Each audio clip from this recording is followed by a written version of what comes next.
indeed. We shall be talking about the tourism and the hospitality sector in the country. And one of the interesting niches that is emerging is airports. And how can the hospitality industry tap into the airport business? Well, I'm now joined by Matthew Ngoka, who is the head of sales at 4 Points, joining us live here on the program. Many thanks for being with us. Thank you very much. And Matthew, you are one of the hotels that are situated right smack into the airport. And if you travel world over, we are seeing other airports have embraced this. As a country, Jomo Kenyatta International Airport handling over 1 million passengers. You have the airport crew, the airline crews. How big is this market that pushed you to get a site inside the airport? I mean, firstly, I would say that thank you very much for having me here. And we opened on the 26th of October, which was last year.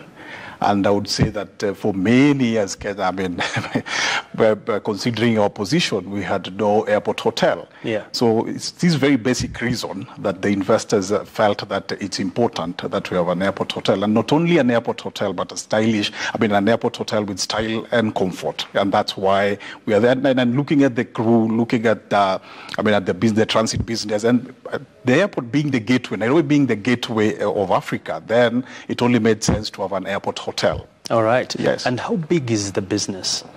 The business is big because now slowly people are appreciating that the airport hotel is quite key for them, because you could imagine that many years back they had to travel to the city center. Yeah. And then going to the city center, we all know how Nairobi is, that it would take you a minimum Chaotic of like traffic. 1 hour traffic and all that. Yeah.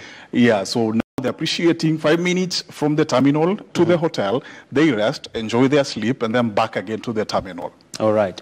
And from your experience in this line of business, what is your target market over and above passengers? Because there's also the middle class that also tries to spend their time in new restaurants, trying to sample what is there to be offered. Is it also a market you are considering? Yes, it's a market we are considering, but just to give you a glimpse of it, that we are both looking at the business market, and then we are looking at the leisure market as well. And so far, I would really appreciate and give thanks to the support that we've gotten for the leisure and business segment, our customers that are coming from that particular segment, which is very key to us. And more so, we're also trying to see how best can we also reach out to the domestic market. And we all know, I mean, in the UK, in the US, domestic market is what now drives business, and it's something that is working for us. And especially now when we have guys going out, traveling out, they would go, because it's 2 hours international flights and it's 1 hour for the local. So they would come in early, enjoy at our very dining options, which are, you find we have the marketplace, which is 24 hours, and then we have a very nice rooftop restaurant which has a multi-view of the national and the runway. And before they check into the airport, they'll first come to the hotel, to the 4 Points, and enjoy. All right. And so far it's been good. They really enjoy because we have space, and then the comfort that they get, that is really amazing to them. All right. And Matthew, finally, looking at diversity in terms of as a business, there's also conference tourism, where we're seeing organizations are really looking to do a number of meetings in East Africa, especially for multinationals.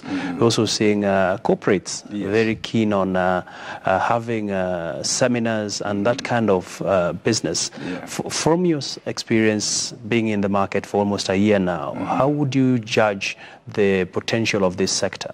The potential is huge. I mean, it's huge. We really, there's so much out there, and we appreciate, because so far since we came into the market, we've gotten a good share of that particular market, and we're still seeing the feedback that's coming back, that now people appreciating conferencing at the airport. And conferencing at the airport, or MICE in the airport, where we're the only airport which has a national park here, and a hotel inside the airport, and a hotel close to the national park. So you can imagine you're conferencing inside the airport and again the national park. So it's something which is amazing, and it's happening to us. And so far, so good. We can't complain, and there's potential. One thing I would really like to add on is, if we would be able to go beyond the Rwanda way, because Rwanda is taking a bit of the conferencing, the MICE business, so we would be able to see much more in the country, rather than having 17 or 20 in a year. Would be would be having much more, like even 25, 30, because Kenya has the potential. Okay. And the airport per se, we have state-of-the-art facilities. We have amazing team, and because for us, what we are looking at, we are not only looking at you coming in, we are looking at you coming in and an experience, you having an experience, and then that gives you the essence of coming back again, and then spreading the word out there. All right. And finally, as you look into the future of the business, are you perhaps targeting to do some collaborations with some of the local tourism players, and how soon are you likely to close in on this? We appreciate the fact that there's conversation that is going on, and the conversation is that for the transit guests who come in, because if you're coming in the morning and then you have your flight in the evening, then you need to come out. Then we're trying to see how best Kenya Airports Authority and KWS, we could have these guys go to the national park, enjoy our amazing national park, and then come back to the hotel, freshen up, and then as they go back to the airport. So that's something that we're looking at, and it's a very good potential to us. And basically, when you look at the direct flight coming in from the US, from the 26th of October. So this is an amazing opportunity, because it would be landing in the morning, as I'm told. Yes. So if it lands in the morning, then we take these guys to the national park and then back to the hotel. And you could imagine the kind of the national park and the hotel and Nairobi and in Kenya in general, how the country will be able to enjoy. And tourism being a stakeholder in this country, would be able to see job creations, and then the multiply effect, supply, and then every other person, the economy growing and all that kind of thing being on our side. All right. Quite positive. Before you cut me off. Yeah. There's one challenge that, not a challenge, but we are looking at it because at the airport, we, for so long, we did not have an airport hotel. Yeah. So now airport hotel, they've come. So you look at the security check, is a conversation that we're trying to encourage the Kenya Airports Authority to try and see how best we could be able to make that transition as guys are coming into the airport. Yeah.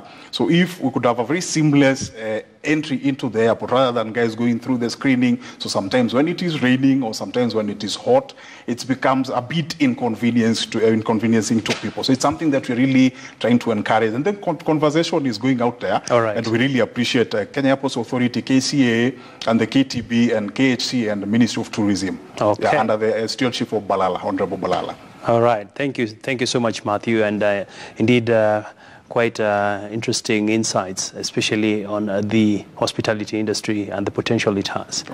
Okay.